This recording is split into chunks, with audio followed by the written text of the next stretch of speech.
Hi guys, ನಾನು ನಿಮ್ಮ ಪ್ರೀತಿಯ ಹಿವನ್ ಕವಿತಾ. ಇವತ್ತು ನಮ್ಮ ಮನೆ ಹತ್ರದಲ್ಲಿರೋ ಬೀಚಿಗೆ ಬಂದಿದ್ದೀನಿ. ಅದ್ರ ಬಗ್ಗೆ ಹೇಳ್ಬೇಕಂತ ಏನಿಲ್ಲ, ಯಾಕಂದ್ರೆ ಆಲ್ರೆಡಿ ಇದ್ರ ಬಗ್ಗೆ ಎಲ್ಲ ನಾನು ವೀಡಿಯೋ ಎಲ್ಲ ಮಾಡಿ ಹಾಕಿದ್ದೀನಿ.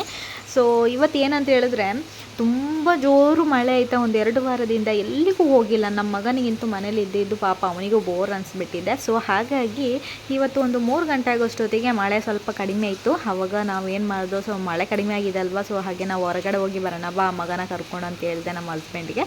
ಹಾಗೆ ನಾವು ಇವಾಗ ಬೀಚಿಗೆ ಅಂತ ಬಂದ್ವಿ. ನಮ್ಮ ಲಕ್ಕು ಒಂದು 5 ವಾರ ತನಕ ಮಳೆ ಏನು ಬಂದಿಲ್ಲ. ಅಲ್ಲಿ ತನಕ ನಾನು ಮತ್ತು ನಮ್ಮ ಮಗ ಇಬ್ಬರಲ್ಲಿ ನೋಡಿ ಎಷ್ಟು ಖುಷಿಯಾಗಿ ಆಟಾಡ್ತಾ ಇದ್ದೀವಿ ಅಂತ ಹೇಳ್ಬಿಟ್ಟು. ನನ್ನ ಮಗನಿಗಂತೂ ಪಾಪ ಇಷ್ಟು ದಿವಸ ಮನೆ ಒಳಗಿಂದ ಹೊರಗಡೆ ಬಂದಿಲ್ಲಲ್ವ ಈ ಮಳೆ ಇರೋ ಕಾರಣ. ಪಾಪ ಅವನಿಗೆ ತುಂಬ ಇಷ್ಟ ಆಯಿತು ಈ ಥರ ಕರ್ಕೊಂಡು ಬಂದು ಆಟ ಆಡಿಸ್ಬೇಕಾದ್ರೆ ಎಲ್ಲ. ಇನ್ನು ಮತ್ತು ಏನು ಗೊತ್ತಾ, ತುಂಬ ಇದು ಎಷ್ಟು ಅಂತ ಹೇಳಿದ್ರೆ, ಈಗ ಮಳೆಗೆ ಉಂಟಲ್ವ ಜೋರು ದೊಡ್ಡ ದೊಡ್ಡ ಅಲೆ ಆಯಿತಾ. ಅದಕ್ಕೆ ನನಗೂ ಸ್ವಲ್ಪ ನೀರಲ್ಲೆಲ್ಲ ಆಟ ಆಡೋಕ್ಕೆ ಅಂತ ಭಯ. ಆದರೆ ನಾನು ಬೀಚಿಗೆ ಅಂತ ಬಂದರೆ ಉಂಟಲ್ವ, ನೀರಲ್ಲೆಲ್ಲ ಆಡೋದು ತುಂಬ ಜಾಸ್ತಿ ನನಗೆ ತುಂಬ ಇಷ್ಟ. ಆದರೆ ಇವಾಗ ಏನಂತ ಹೇಳಿದ್ರೆ, ಅಲೆಗಳಿರೋದ್ರಿಂದ ನನಗೆ ಸ್ವಲ್ಪ ಭಯ ಆಯಿತಾ, ತುಂಬ ಭಯ. ಹಾಗೆಯೇ ನನ್ನ ಹೆಸರು ಬರೆಯೋಣ ಅಂತ ಹೇಳ್ಬಿಟ್ಟು ನೋಡಿ ಮೊದಲೊಂದು ಹಾರ್ಟ್ ಬಿಡಿಸಿದ್ದೆ. ಅಷ್ಟೊತ್ತಿಗೆ ನಮ್ಮ ಹಸ್ಬೆಂಡ್ ಅದು ದೊಡ್ಡ ಅಲೆ ಬಂತು ಅಂತೇಳಿ ಎದುರಿಸ್ಬಿಟ್ರು. ಹಾಗೆಯೇ ಅದು ಅರ್ಧಕ್ಕೆ ಸ್ಟಾಪ್ ಆಯಿತು. ಮತ್ತು ಈಗ ಒಂದು ಹಾರ್ಟೆಲ್ಲ ಬಿಡಿಸಿ ಹಾಗೆಯೇ ನನ್ನ ಹೆಸರು ಬರಿತಾ ಇದ್ದೀನಿ ನೋಡಿ. ಅದು ಮತ್ತು ನೀರಿನ ಅಲೆಗೆ ಮತ್ತೆ ಅದು ಹೋಗುತ್ತೈತ.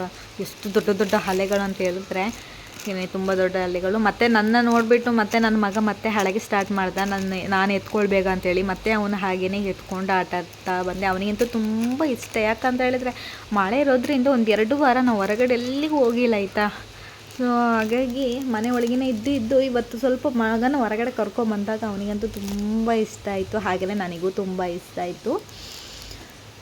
ಮತ್ತು ಏನಂತ ಹೇಳಿದ್ರೆ, ಮೊದಲಿನಾಗೆ ನೀರ ಹತ್ರಲ್ಲೂ ಹಿಂಗೆ ಆಟ ಆಡೋಕ್ಕಾಗಲ್ಲ. ನನಗೆ ಬೀಚಲ್ಲಿ ಹೋಗಿ ಆಟ ಆಡೋದಂದರೆ ತುಂಬ ಇಷ್ಟ. ಬಟ್ ನೋಡಿದ್ರೆ ನಾನು ನೋಡಿ ಎಷ್ಟು ದೊಡ್ಡ ದೊಡ್ಡ ಅಲೆಗಳು ಬರ್ತಾಯಿದೆ ಅಂತ ಹೇಳ್ಬಿಟ್ಟು. ನಿಮಗೆ ಏನಂತ ಹೇಳಿದ್ರೆ, ಒಂದು ವೀಡಿಯೋ ಮಾಡಬೇಕಾದ್ರೆ ಅದರಲ್ಲಿ ಅಷ್ಟು ಗೊತ್ತಾಗಲ್ಲ. ಬಟ್ ಹತ್ರದಲ್ಲಿ ಇರೋ ನಮಗೆ ಗೊತ್ತಾಗುತ್ತೆ. ಅದು ಗಾಳಿಗೆ ನಾನು ಇರೋದೇ ನಾನು ಎಷ್ಟು ದಪ್ಪ ಇದ್ದೀನಿ ಅಂತ ನಿಮಗೆ ಗೊತ್ತಿದೆ ಅಲ್ವಾ ಆಲ್ರೆಡಿ. ಸೊ ನಾನು ದೊಡ್ಡ ದೊಡ್ಡ ಗಾಳಿ ಬಂದಾಗ ಹಿಂಗೆ ಶೇಕ್ ಆಗ್ತಾಯಿದ್ದೆ ಒಂದೊಂದು ದೊಡ್ಡ ದೊಡ್ಡ ಅಲೆಗಳು ಬಂದಾಗ. ಸೊ ಹಾಗಾಗಿ ಸ್ವಲ್ಪ ನನಗೂ ಬೀಚಲ್ಲೆಲ್ಲ ಆಟ ಆಡೋಕ್ಕೆಲ್ಲ ಆಗಿಲ್ಲ. ಮಗುನ ಬೇರೆ ಎತ್ಕೊಂಡಿದ್ದೆ. ಹಾಗೆಯೇ ಇನ್ನೂ ಮಳೆ ಬರೋ ಹಾಗೆ ಇತ್ತು. ಸೊ ಹಾಗಾಗಿ ನಾವು ಮನೆಗೆ ಹಸ್ಬೆಂಡ್ ಹೇಳಿದ್ರು ಮಳೆ ಬರೋಗೆ ಇದೆ, ಬೇಗ ಹೋಗಿ ಮಗನ ಬೇರೆ ಎತ್ಕೊಂಡಿದ್ದೀವಿ ಅಲ್ವಾ, ಮಳೆ ಬಂದರೆ ಕಷ್ಟ ಆಗುತ್ತೆ, ಹೋಗೋಣ ಅಂತ ಹೇಳಿದ್ರು. ಸೊ ಹಾಗಾಗಿ ಮನೆಗೆ ಹೋಗ್ಲಿಕ್ಕೆ ಅಂತ ಹೇಳ್ಬಿಟ್ಟು ನಾವು ರೆಡಿಯಾಗಿದ್ವಿ. ಹಾಗೆಯೇ ಇದೊಂದು ಸಣ್ಣ ವ್ಲಾಗ್ ನಿಮಗೆ ಇಷ್ಟ ಆಯ್ತು ಅಂದರೆ ಪ್ಲೀಸ್ ಲೈಕ್, ಶೇರ್, ಕಮೆಂಟ್ ಮಾಡಿ. ಹಾಗೆಯೇ ನೆಕ್ಸ್ಟ್ ವ್ಲಾಗಲ್ಲಿ ನಾನು ನಿಮ್ಗೆ ಸಿಗ್ತೀನಿ. ಅಲ್ಲಿ ತನಕ ನನ್ನ ವ್ಲಾಗಿಗೋಸ್ಕರ ವೆಯ್ಟ್ ಮಾಡಿ. ಹಾಗೆಯೇ ನನ್ನ ವ್ಲಾಗ್ಸಿಗೆಲ್ಲ ಸಪೋರ್ಟ್ ಮಾಡ್ತಾಯಿರಿ. ಹೊಸಬ್ರು ಯಾರಾದರೂ ನನ್ನ ಚಾನಲ್ ನೋಡ್ತಾಯಿದ್ರೆ ಪ್ಲೀಸ್ ಸಬ್ಸ್ಕ್ರೈಬ್ ಮಾಡಿಕೊಂಡು ವ್ಲಾಗ್ಸಿಗೆಲ್ಲ ಸಪೋರ್ಟ್ ಮಾಡ್ತಾಯಿರಿ. ನಾನಿನ್ನು ನೆಕ್ಸ್ಟ್ ವ್ಲಾಗಲ್ಲಿ ಸಿಗ್ತೀನಿ ಆಯಿತಾ. ಟಾಟಾ, ಬಾಯ್ ಬಾಯ್. ಈಗ ಬೇಗ ಮನೆಗೆ ಹೋಗಿ ತಲುಪಬೇಕು. ಯಾಕಂತ ಹೇಳಿದ್ರೆ ನೋಡಿ ಮಳೆ ಬರೋ ಹಾಗೆ ಇದೆ. ಮಳೆ ಬರೋಕ್ಕಿಂತ ಮುಂಚೆ ನಾನು ಮತ್ತು ನಮ್ಮ ಮಗ ಎಲ್ಲ ಮನೆಯೊಳಗೆ ಹೋಗಿ ಸೇರಿಕೊಳ್ಬೇಕು. ಓಕೆ, ನೆಕ್ಸ್ಟ್ ವ್ಲಾಗಲ್ಲಿ ಸಿಗ್ತೀನಿ. ಟಾಟಾ.